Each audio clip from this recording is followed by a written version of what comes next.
Aquilo que eu prego antes me alimentou a alma. E cada vez mais me impressiono com o maravilhoso relacionamento de Deus para conosco. O poder de Jesus Cristo demonstrado enquanto estava aqui na terra. E hoje, com todo o poder nos céus e na terra, está pronto para agir em seu tempo. Ainda que o homem tenha indagações, faça perguntas, ele vai agir. E no seu tempo agirá de forma decisiva. Vamos convidar pessoas então, vamos também comentar no chat. Isso ajuda o canal a ficar um pouquinho mais forte para alcançar mais pessoas. Esse é o objetivo, alcançar vidas com a palavra de Deus. Nós estamos vivendo um tempo de muitas palavras, algumas absurdas. Nós precisamos fazer a nossa parte, que é semear a palavra de Deus, sem nenhum tipo de manipulação, para proveito próprio, porque certamente quem faz isso vai ter que prestar contas a Ele. A Ele todo louvor, toda honra e adoração, porque Ele é digno. Nós vamos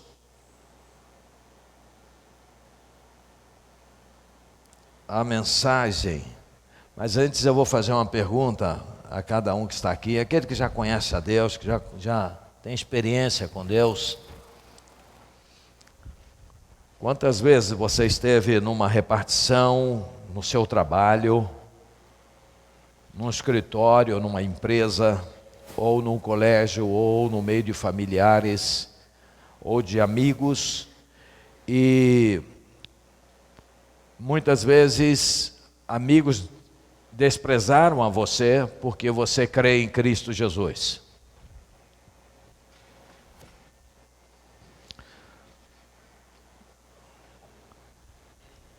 A palavra de Deus diz que aquele que piamente seguir a Cristo sofrerá perseguição.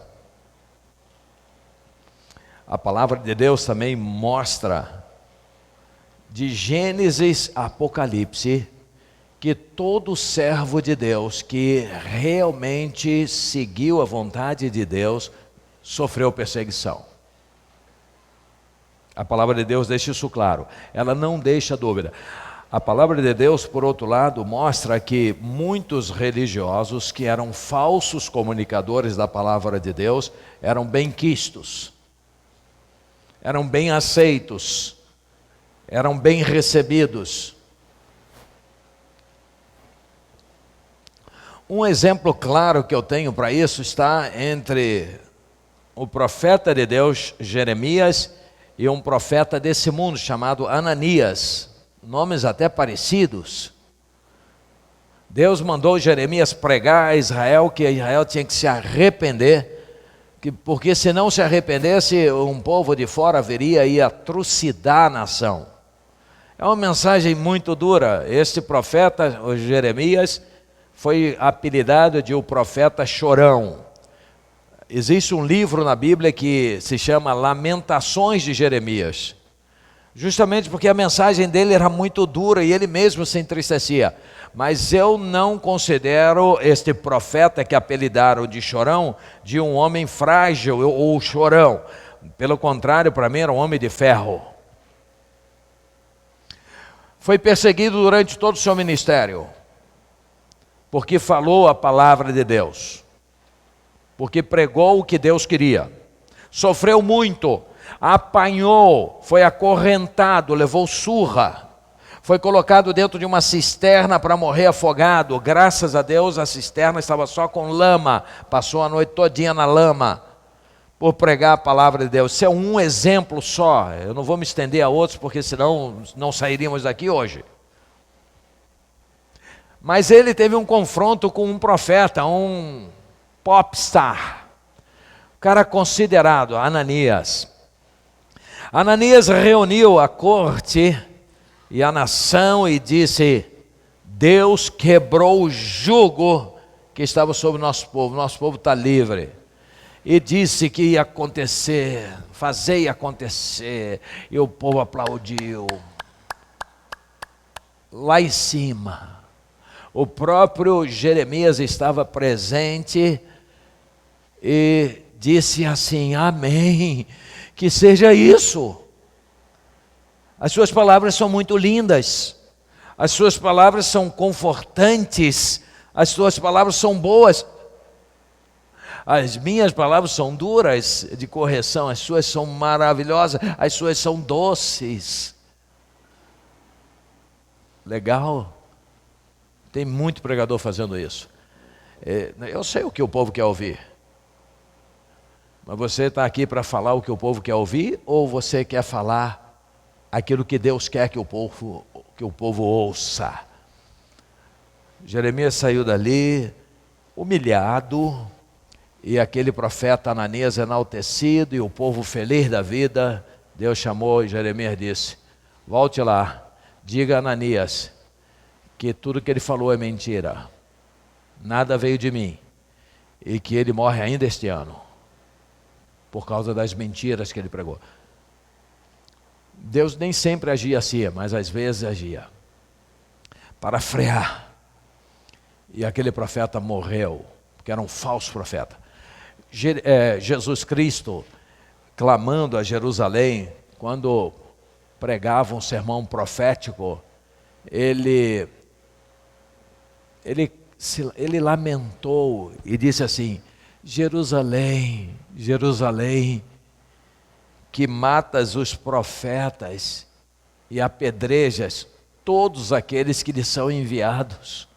Quantas vezes eu quis te agasalhar como a galinha agasalha os pintinhos debaixo de suas asas, mas você não quisesse. A sua habitação ficará desolada. Haverá destruição. Isso se cumpriu no ano 70 depois de Cristo. Jerusalém, que matava os profetas e apedrejava os que eram enviados, fazia isso só com os profetas que pregavam a palavra de Deus. Os falsos não, os falsos eram enaltecidos. E hoje, em nossos dias, é a mesma coisa, nada mudou. Você já deve ter assistido em vídeos, cultos que você diz: não acredito, eu não acredito que estão fazendo isso. Eu não acredito. Como que o povo gosta de lixo.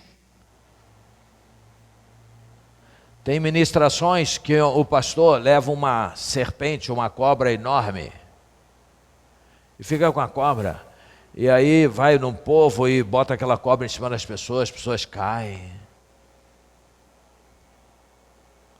Tem cada loucura que a gente chega a duvidar da sanidade mental daqueles que participam. Mas atrai muitos, e tem muito like.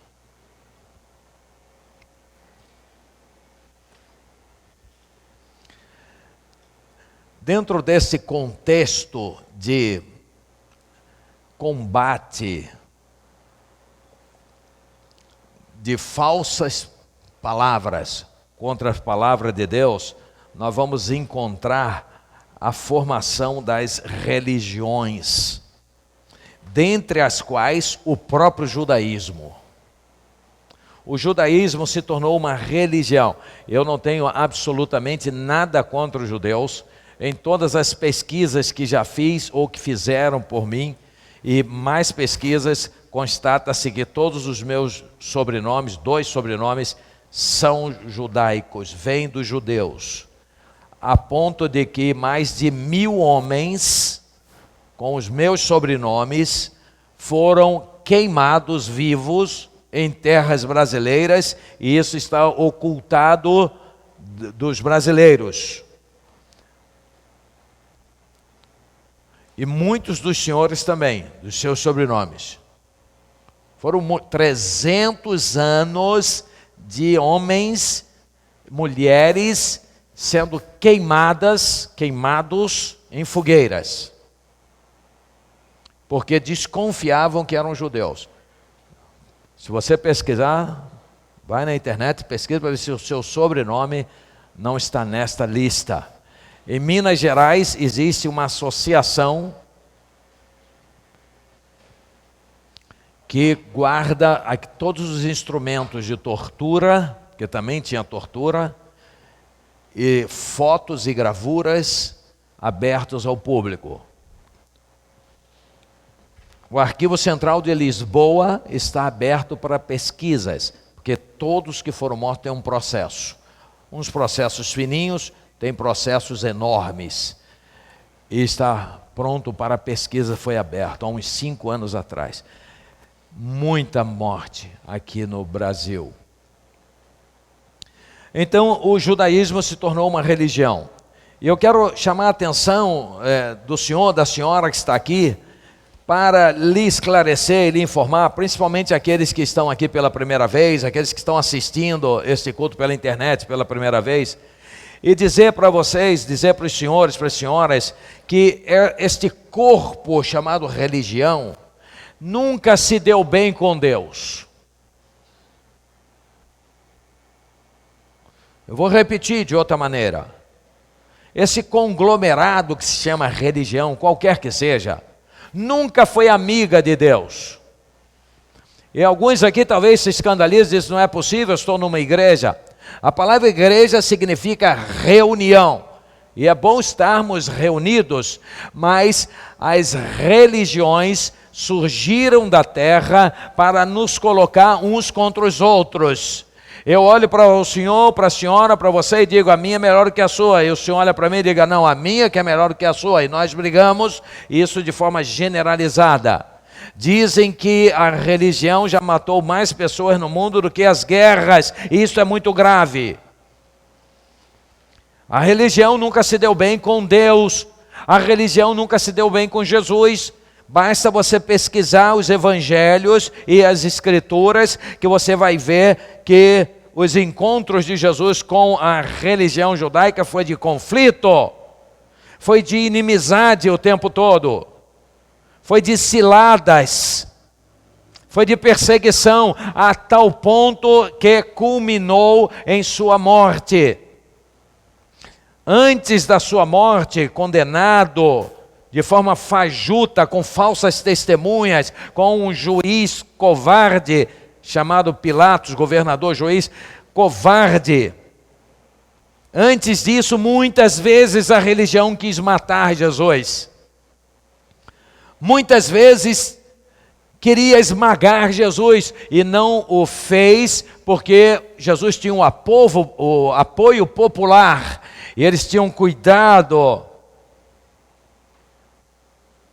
Poderíamos destrinchar isso aqui com provas, você examinar para ver se é verdade. O tempo aqui é muito curto, mas poderíamos examinar como um processo, vamos examinar isso aqui. Eram mentirosos, religiosos, líderes religiosos. Foram perguntar a Jesus assim, ó, só um exemplo. Olha só, nós viemos saber com que autoridade que você está fazendo essas coisas. Jesus maravilhoso, poderoso. Quando eu descobri que era Jesus, eu falei, esse eu sigo, não o que diziam que ele era. Aí Jesus disse, eu também vou fazer uma pergunta a vocês. Se vocês me responderem, aí eu digo com que autoridade eu faço isso. Aí ele disse, ok. Ele disse, o batismo de João era do céu ou era dos homens?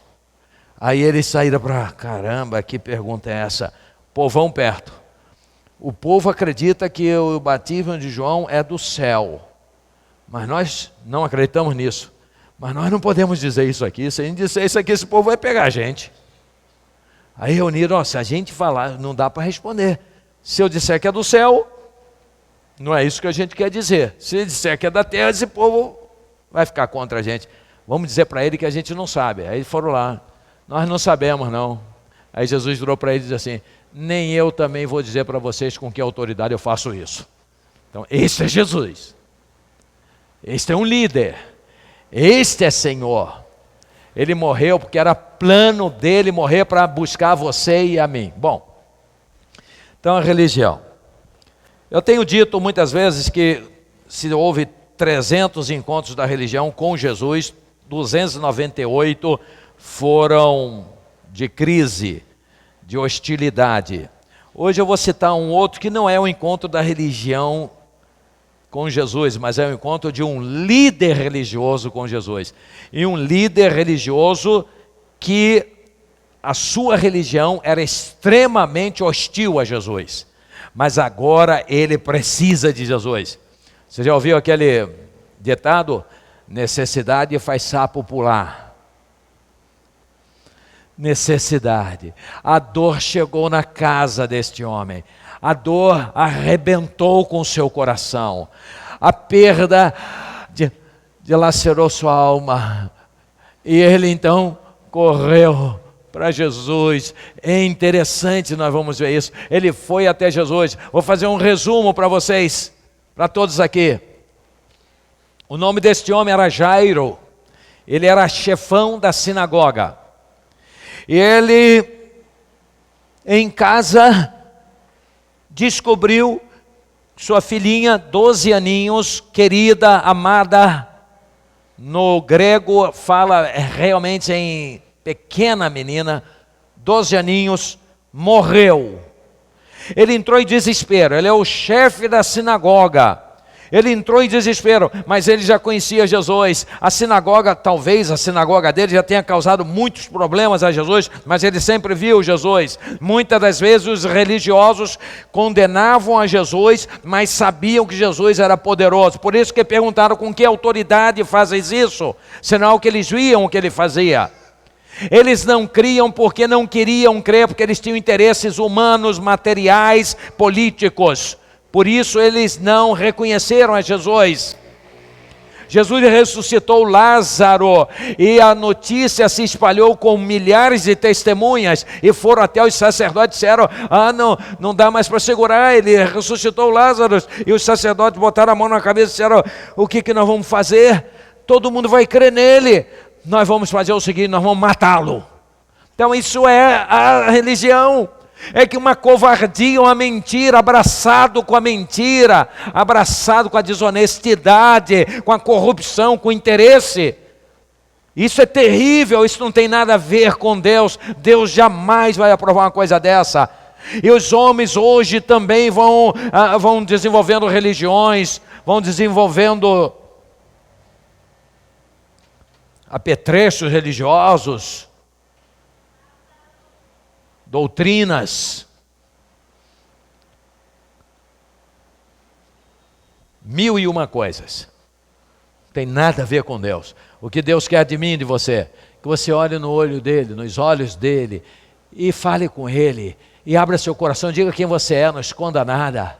Não vamos esconder nada. Abrir o coração e dizer: eu quero o Senhor dentro de mim, eu quero ter o Espírito, eu quero Jesus em mim, eu quero ter a mente, porque eu me deixo levar pelos vícios, eu sou carnal demais, eu sou desonesto, eu minto, eu sou violento, eu reajo com violência, eu não me controlo, abro o jogo, eu me prostituo, eu não mantenho nenhuma pureza em relação ao meu corpo. Eu sigo o que o mundo faz, ensina. Eu sigo o que o progressismo quer. Eu sigo o que a mídia quer. Eu sigo o que as autoridades querem. Eu sigo o que os intelectuais querem.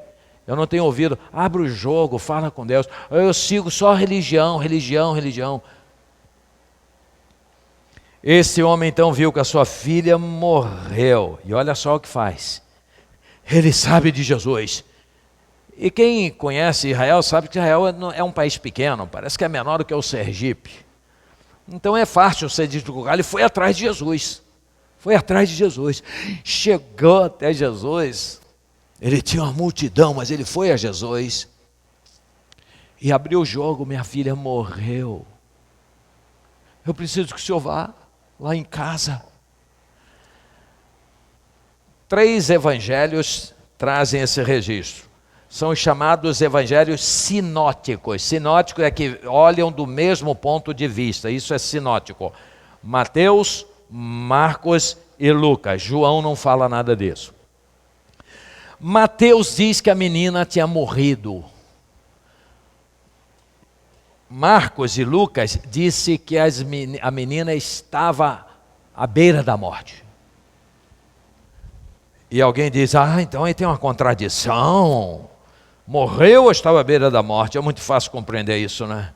Nós vamos ver daqui a pouco mais sobre isso. Mas ele foi até Jesus. E Jesus o ouviu. E logo disse, vamos à sua casa. E nós vamos ver o que acontece. Vamos então aos textos da palavra de Deus. Nós temos os evangelhos sinóticos, nós vamos ler somente em um. Eu vou escolher alguns trechos. Vamos em Mateus capítulo 9, versos 18 e 19. Quando Jesus diz que vai à casa dele, acontece um incidente. A multidão está ali e aparece uma mulher que tem uma doença crônica, 12 anos com hemorragia. E era um grave problema em todos os sentidos naquela sociedade.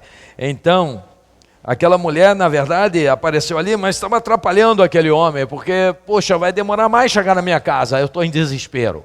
Esse homem está em desespero. Vamos ver, Mateus 9, 18, 19 diz assim, falava ele ainda, quando um dos dirigentes da sinagoga chegou, ajoelhou-se diante dele e disse, minha filha acaba de morrer, vem e impõe a tua mão sobre ela e ela viverá. Então ele sabia do poder de Jesus, ele se humilha. Nunca este homem se humilharia diante de Jesus. Jesus levantou-se e foi com ele também os seus discípulos. Versos 23 e 26, aí houve aquelas interrupções, um hiato com aquela mulher, aquele episódio, mas nós vamos seguir com o episódio dele. 23, quando ele chegou à casa do dirigente da sinagoga e viu os flautistas e a multidão agitada, disse, saiam, a menina não está morta, mas dorme. Todos começaram a rir dele. Preste atenção nisso, todos começaram a rir dele, de Jesus. Depois que a multidão se afastou, ele entrou, tomou a menina pela mão e ela se levantou. A notícia desse acontecimento espalhou-se por toda aquela região. Bom, agora Marcos capítulo 5, versos 21 a 24. Tendo Jesus voltado de barco para a outra margem, ele estava em Gadara. E ali tem o mar da Galileia, um mar lindo. E ele atravessou para o outro lado, que é o lado onde está Nazaré, Cafarnaum. É um lago tão lindo e você, de uma margem, consegue ver a travessia todinha do barco. Então, se Jesus vai no barco lá, dá para ver que ele está indo, dá para ver. Então, eles até iam atrás para pegar Jesus do outro lado, quando saía. Então uma grande multidão se reuniu ao redor enquanto ele estava à beira do mar. Então chegou ali um dos dirigentes da sinagoga, chamado Jairo. Vendo Jesus, prostrou-se aos seus pés e lhe implorou, presta atenção nisso, implorou insistentemente. O que é implorar insistentemente? Por favor, vá na minha casa, por favor, eu preciso que o senhor vá na minha casa. Ai, por favor, eu preciso, vai para a minha casa, a minha filha morreu. Vamos lá na minha casa. Aí imagino Jesus andando, ele vamos, por favor. Implorou, se ajoelhou, por favor, Jesus, por favor. Amava aquela garota, ele estava desesperado, ele estava dilacerado, ele estava machucado, por favor, vamos na minha casa. Imagina aquele povo chegando, as pessoas querendo ouvir Jesus, e aquele homem desesperado, eu preciso que o senhor vá lá. Minha filha está morrendo. Aqui ele diz que está morrendo. E alguns criticam, dizem, a Bíblia está cheia de contradição, está vendo? Vamos ver isso daqui a pouquinho. Vem, por favor, e põe as mãos sobre ela para que seja curada. Jesus foi com ele. Uma grande multidão o seguia e o comprimia. E aí acontece aquele episódio da mulher com hemorragia. Capítulo 5 de Marcos, versos 35 a 43. Enquanto Jesus ainda estava falando, chegaram algumas pessoas da casa de Jairo, o dirigente da sinagoga, e disseram, sua filha morreu, disseram eles, não precisa mais incomodar os mestres, presta atenção nisso também. Então chega lá as pessoas da sua casa, dizem, morreu, já era, não vai ficar aí atrapalhando o mestre. Olha só, 36. Não fazendo caso do que eles disseram, Jesus disse ao dirigente da sinagoga: não tenha medo, tão somente creia. E não deixou ninguém segui-lo, senão Pedro, Tiago e João, irmão de Tiago. Quando chegaram à casa do dirigente da sinagoga, aquela mesma história. Jesus viu um alvoroço, com gente chorando e se lamentando em alta voz. Então entrou e disse: por que todo esse alvoroço e lamento? A criança não está morta, mas dorme. Mas todos começaram a rir de Jesus. Aí eu pergunto assim: para que esses caras estavam chorando se logo depois começam a rir? Será que o choro era choro profissional? Choro artístico? Será que estavam realmente imbuídos da dor que aquele pai estava? Eu duvido. Absolutamente eu duvido. E nesse contexto você vai compreender essa questão de estava morta ou está morrendo. Então ele disse: por que todo esse alvoroço e lamento? A criança não está morta, mas dorme. Mas todos começaram a rir de Jesus. Ele, porém, ordenou que ele saísse e tomou consigo o pai e a mãe da criança e os discípulos que estavam com ele. Entrou onde se encontrava a criança, tomou pela mão e disse: Talita cumi, que significa: menina, eu lhe ordeno, levanta-se. Imediatamente a menina, que tinha 12 anos de idade, levantou-se e começou a andar. Isso os deixou atônitos, deixou perplexos, aturdidos, surpreendidos. Ele deu ordens expressas para que não dissessem nada a ninguém e mandou que desse a ela alguma coisa para comer. É uma questão que eu não consigo entender muito bem. Se eu pudesse chegar: Jesus, o Senhor ressuscitou uma menina. E as pessoas não vão aguentar, elas vão falar. E falavam mesmo, espalhavam mesmo. Jesus dizia para não falar, mas falavam. Mas Jesus, o Senhor sabe que não dá para segurar uma coisa dessa. Como é que eu vou aguentar? Eu vou chegar em casa e vou dizer para todo mundo o que aconteceu. Como acontecia com o leproso ficar curado, eu não aguento. O aleijado que ficou bom, o cego que começou a enxergar, eu espalho, ele diz: não fale. Ele tinha um propósito nisso. É claro que as pessoas não aguentavam.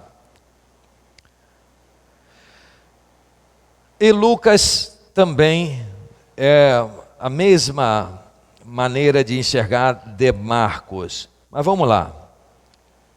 Vamos começar esclarecendo essa pequena divergência que existe entre Mateus e também Marcos e Lucas. Mateus diz que ela estava morta, Marcos e Lucas não. É que Mateus afirma que o chefão da sinagoga falou para Jesus que sua filha tinha acabado de morrer, enquanto os dois diziam que a menininha estava à beira da morte. A insistência do homem indica algo gravíssimo que tinha acontecido. E quanto a isso não paira nenhuma dúvida em nenhum estudo, em nenhuma análise. A questão é que, ao que parece, Mateus resume o quadro e abre o jogo.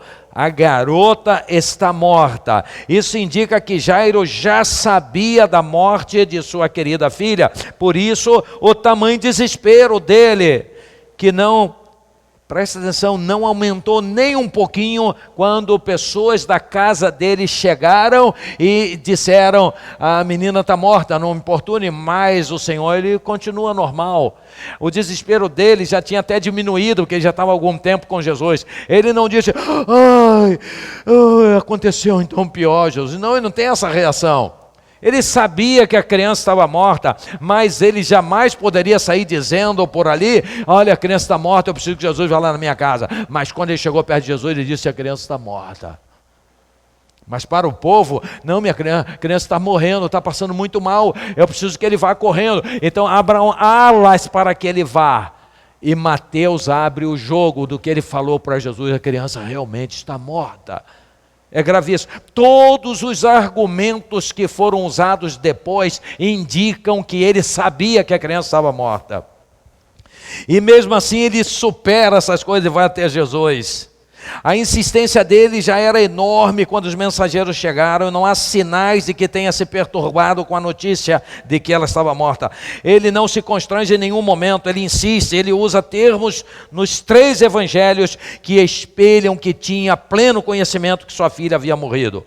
Por outro lado, a multidão que se ajuntou na casa dele indica que a morte já havia ocorrido há algum tempo. A casa estava cheia de gente. Aqueles lugares não eram tão distantes para permitir isso. Aquilo já tinha acontecido há algum tempo.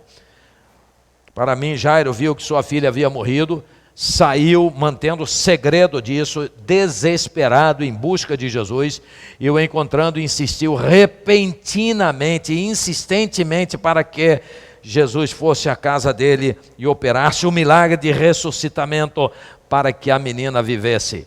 É o líder da sinagoga, é o religioso que normalmente combate a Jesus, mas que agora precisa, só Jesus pode resolver, somente Jesus. Ao chegar e dizer que ela estava morrendo e não morta, não elimina a verdade em hipótese alguma. Ele queria que Jesus fosse à casa dele, se chegasse espalhando que a menina estava morta, a opinião generalizada seria de desencorajamento. Como só ia ocorrer quando os mensageiros chegaram e assim se expressaram: não importune mais o mestre, sua filha está morta. Se ele chegasse dizendo isso, imagina o combate, a oposição que ele teria que enfrentar. Ele sabia. E agora é um líder religioso. Nós vamos beber de Deus nas nuances desse episódio. Nós vemos em primeiro lugar, e já vimos isso, que o chefão da sinagoga quebra os protocolos. Então é o chefão da sinagoga e a quebra dos protocolos. Então, minha filha morreu, preciso do Senhor e me ajoelho diante de ti e imploro que vá.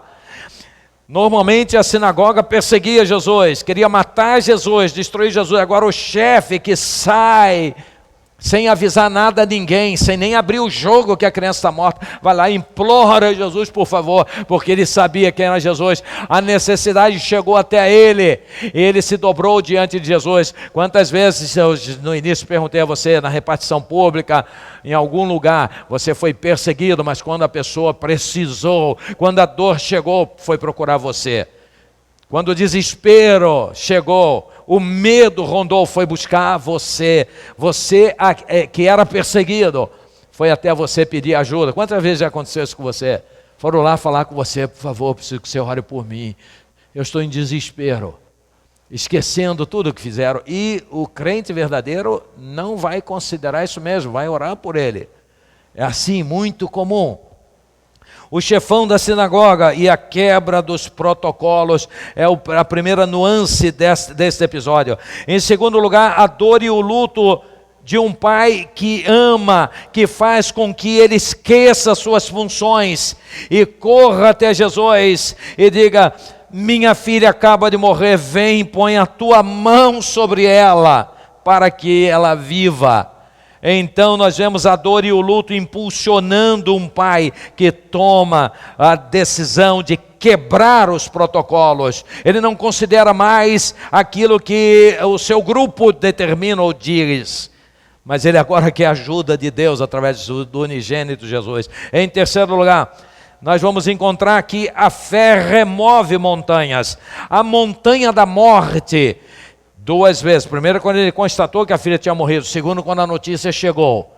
Ele teve que enfrentar a montanha da morte, está em Mateus 9:18. Ele teve que enfrentar a montanha da multidão, gente que estava ali concorrendo com ele. Também a montanha da concorrência, os impedimentos. Aquela mulher com fluxo ou com hemorragia que chegou até ali para atrapalhar o que ele queria. Ele tem que enfrentar a montanha da incredulidade. Quando a notícia chegou, foi para dizer: ei, vamos embora, para, desista, não, para de chatear o mestre, deixa ele continuar o seu trabalho, vamos embora, sua filha morreu, já era, acabou.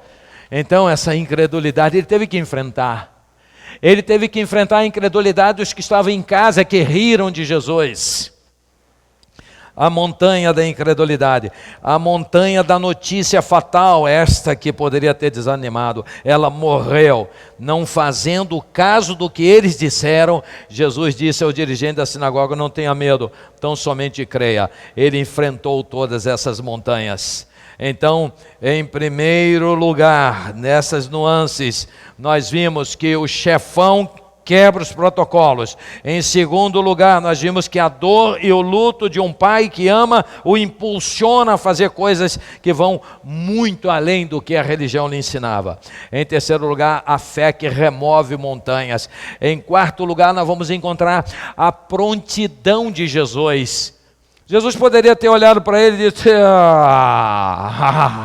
olha aí quem está aí, chefe da sinagoga, vocês não têm a solução, vocês não são os tais. Não, Jesus não fez nada disso. Olha o que diz a palavra de Deus: Jesus levantou-se e foi com ele, e também os seus discípulos. Ele viu a dor daquele homem. Vamos lá na mesma hora, não tem objeção. Assim é o exemplo para nós. Quem nos fez mal, nós não temos que retribuir com o mal, mas com o amor de Deus. Devemos compreender isso. Inicialmente comecei a falar sobre religião, e eu falei que a religião bota um contra o outro, é verdade. Eu prefiro olhar dentro dos olhos da pessoa, respeitá-la, amá-la, desejar que Deus a abençoe, que ela progrida, que ela seja feliz, que ela tenha saúde, que ela tenha uma família estruturada. E se eu puder ajudar nisso, é isso. Não, ele é isso, ele é aquilo, não interessa, é uma pessoa. Meu querido e minha querida, não existe adoração, e que eu estou dizendo porque Deus ensinou assim. Não existe adoração a Deus que exclua o ser humano. A palavra de Deus diz: como é que você vai amar a Deus a quem você não vê, e você despreza o seu irmão a quem você vê? Só porque o irmão causou um problema para você, você quer afastar-se dele. Quando somos todos imperfeitos, devemos nos amar e nos respeitar e nos ajudar. Teve um problema, vai lá. Jeová, tive um problema com você. Jeová Borges Leal, hein? Porque o nome do nosso Deus é Jeová, né? Jeová, tive um problema com você, o que você fez eu não gostei, Jeová. Jeová, não é assim, por isso. Aí você vai dizer: não, é por isso, aquilo outro, fiz por isso. Mas isso não quer dizer que a amizade mudou. A amizade é a mesma, tem que ser tronco, é como se fosse árvore, né? Aquelas troncos assim, um do lado do outro, que pode ter problema, um galho batendo no outro, mas, puxa vida, o amor, o respeito, isso, eu citei Jeová, mas pode ser o João, a Maria, a mim, eu sou imperfeito, você é imperfeito, nós somos imperfeitos, mas nós temos que nos amar, nos respeitar, nos ajudar mutuamente, dá espaço. Quantas vezes eu disse aqui de um exemplo que eu tive de uma pessoa que no fórum me chamou e disse: fulano de tal, seu amigo? Seu amigo, eu falei: meu amigo, não é teu amigo não, ele falou mal de você, falou isso,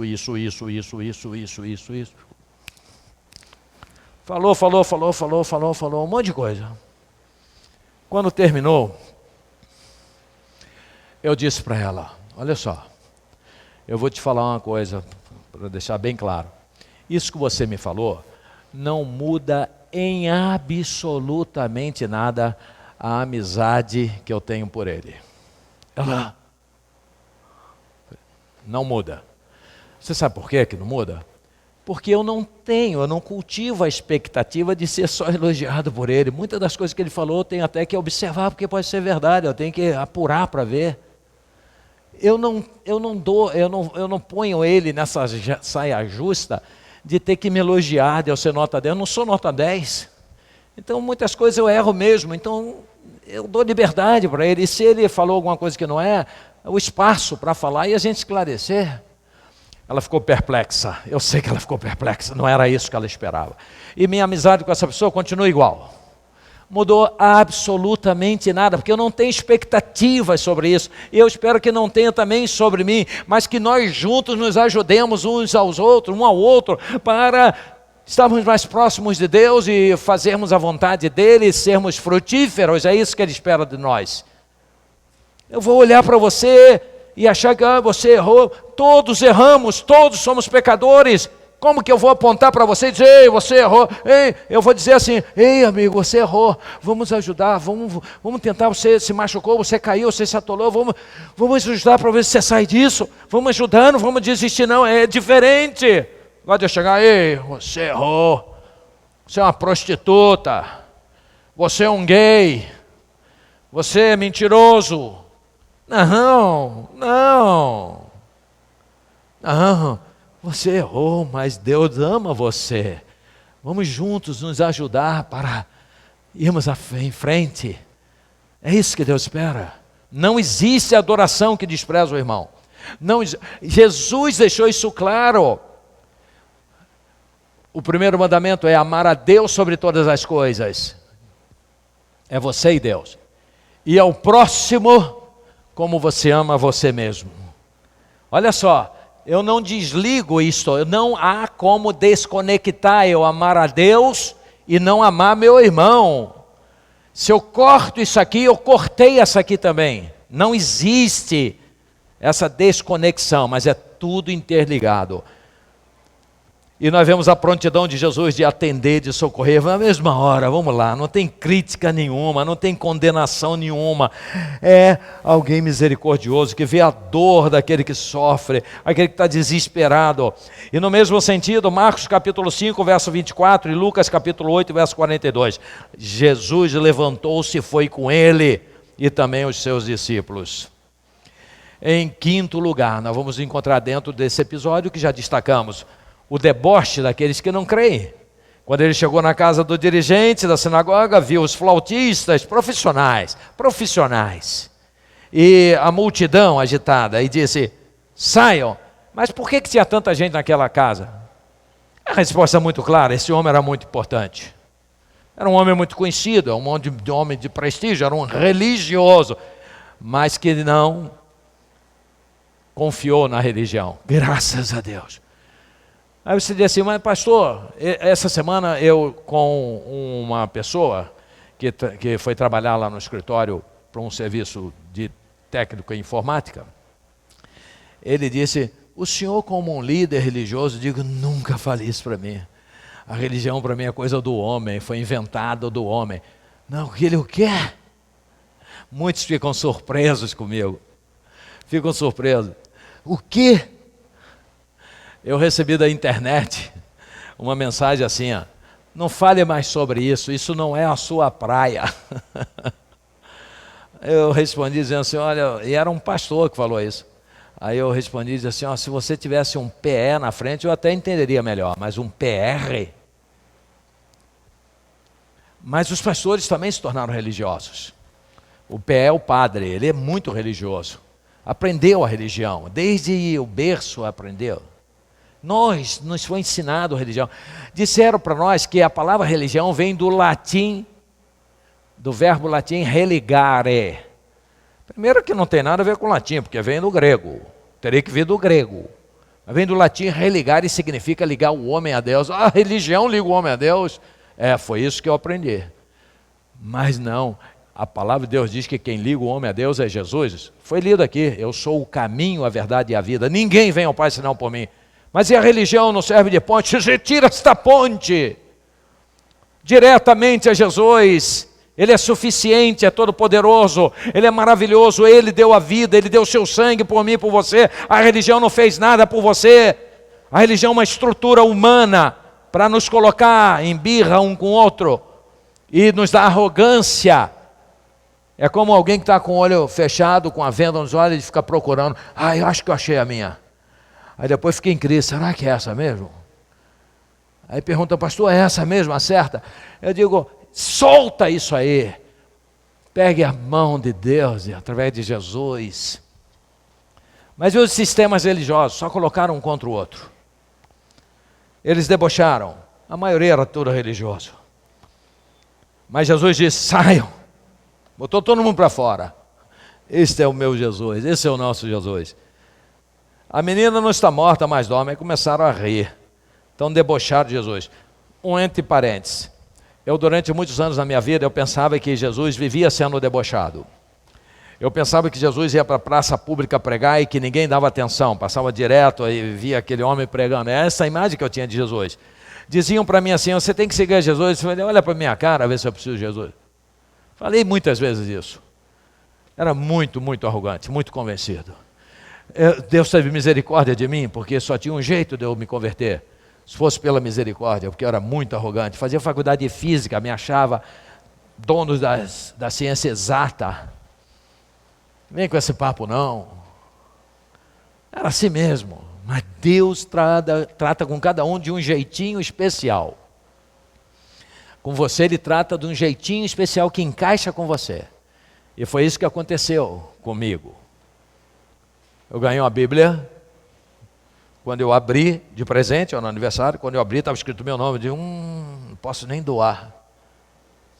O senhor podia ter me dado uma outra coisa. Guardei, depois mais tarde comecei a ler. Li Mateus todo, não entendi nada. E dizia, eu leio tudo quanto é livro e entendo tudo. Como é que eu não entendi nada? Sais velha, que anda com a Bíblia debaixo, tudo mentirosa. Falei assim mesmo.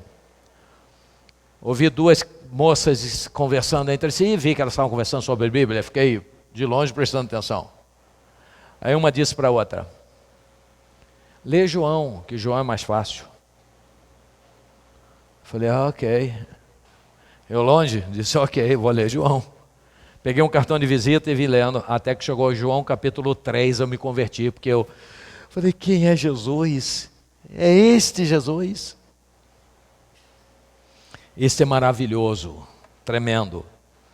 Foi dito aqui, né? Há dentro do coração um vazio do tamanho de Deus. Quem falou foi Dostoiévski.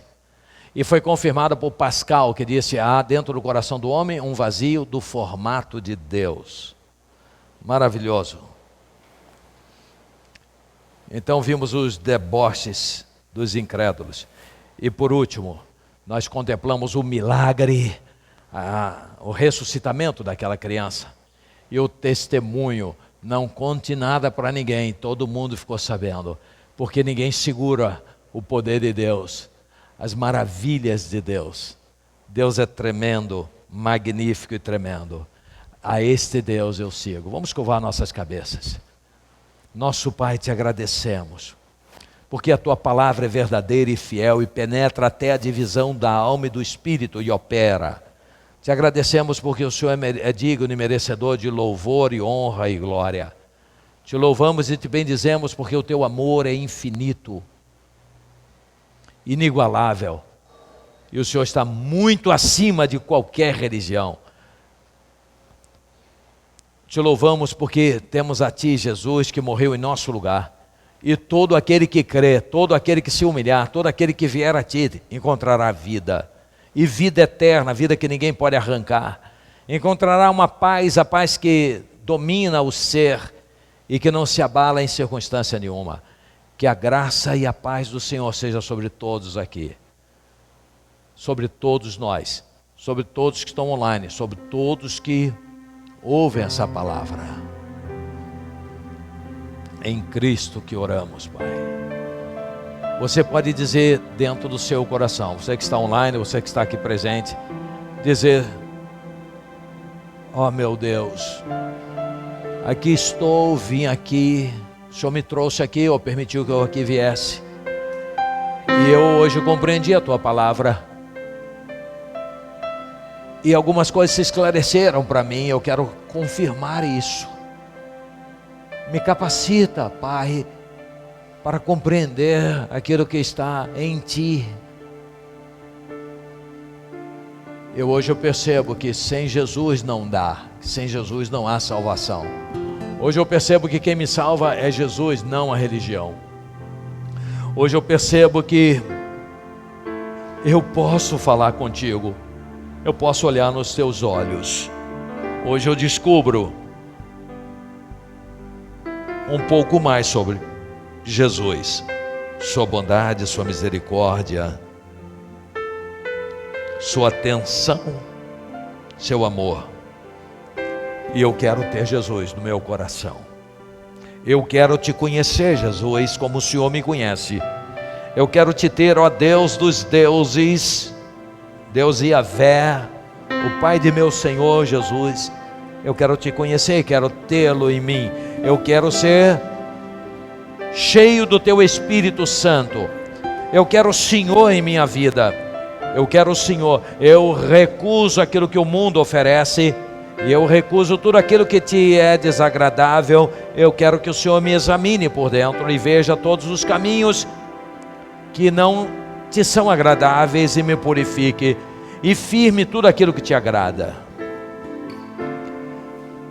Eu quero ser alimentado com a tua palavra. Eu quero ser um filho, uma filha que possa conversar contigo, falar contigo, olhar nos teus olhos, ser protegido, ser protegida, ser perdoado, ser perdoada. Eu quero, eu te quero, Jesus. Eu te quero. Ore assim, fale com Deus. Vamos louvar. Fale com Deus. É batalha agora. É batalha espiritual. Maravilhosa batalha que a vitória é dada por Deus àqueles que o buscam. Todo aquele que o buscar em espírito e verdade será salvo.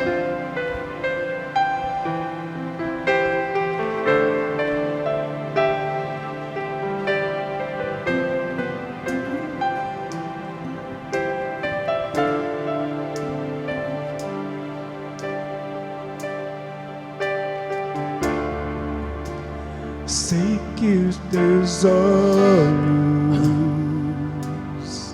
sempre atentos, permanecem em mim.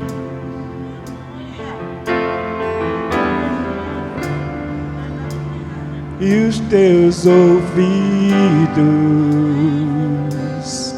estão sensíveis para ouvir meu clamor. Posso até chorar, mas a alegria vem de manhã. És Deus de perto e não de longe, nunca mudaste. Tu és fiel,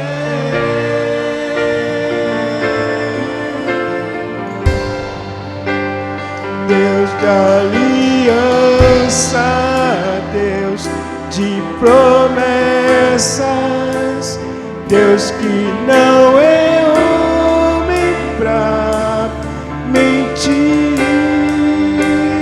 Tudo pode passar, tudo pode mudar, mas tua palavra vai se cumprir.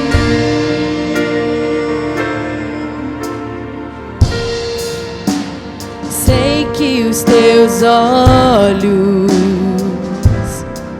sempre atentos, permanecem em mim. Sim, os olhos de Deus permanecem sobre nós. E os teus ouvidos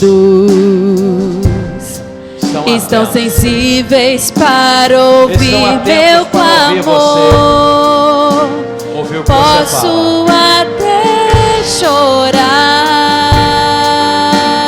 chorar, mas a alegria vem de manhã. Ele pode te dar essa alegria, eterna alegria. És Deus de perto e não de longe. Você tem motivos para agradecer a Deus.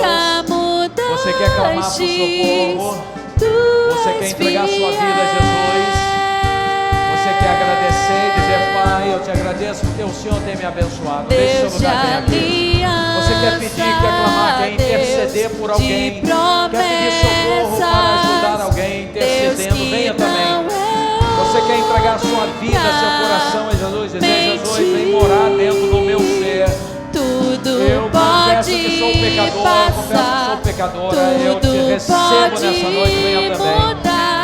Digo a Deus: aqui estou, Senhor, diante de ti, sou humano, sou pequeno, sou pecador, sou pecadora, eu preciso de ti, o Senhor sabe que eu posso vacilo. enfrentar o que Senhor, for, eu sei quem luta por mim, tenho capacidade seus para planos resolver não podem ser esse problema chamado frustrados. pecado que tão de perto me rodeia. Minha Mas eu quero, esperança Senhor, está eu não confio em nas mim mãos mais. do grande eu sou. Eu não confio em mim mesmo, eu confio em ti agora. Venha mudar meu ser. Acontecer. dentro de mim, ó Deus. Eu quero, Deus de Senhor. aliança, Eu quero, Espírito Santo, Senhor, dentro de mim. de promessa, Venha me lavar, venha me limpar com o sangue de Jesus. Me lava, me perdoa, me santifica.